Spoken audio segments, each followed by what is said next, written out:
In today's video, I'm going to teach you how to show epics on a board in Jira as a step-by-step tutorial. Whether you're managing a team using Scrum or Kanban, this feature can be incredibly helpful for organizing your work and keeping track of your epics effectively. So let's dive in and get started. First, you want to navigate to the project where your Scrum or Kanban board is set up. This is your starting point, and it's important to ensure you're in the right project so any configurations or changes you make will be applied correctly.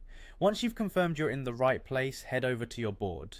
Next, locate the Group By drop-down menu. You can find this menu in the top right corner of your board interface.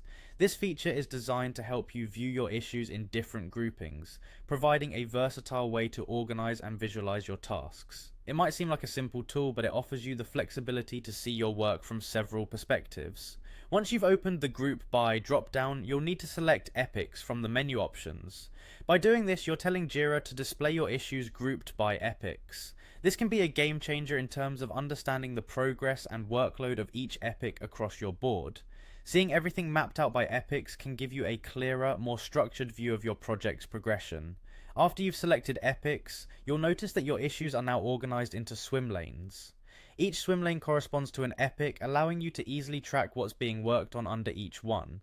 This setup is incredibly useful for those managing multiple projects or those who need to keep an eye on how specific tasks align with overarching project goals.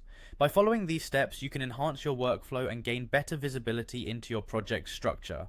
Viewing issues by epics not only helps you stay organized, but also streamlines communication among your team members, as everyone can see at a glance where each task stands within the bigger picture.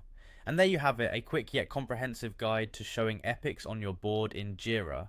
By leveraging this feature, you're setting yourself up for a more efficient and focused project management experience. I hope this tutorial has been helpful and empowers you to make the most of your Jira boards. Thank you for watching, and I'll see you in the next video.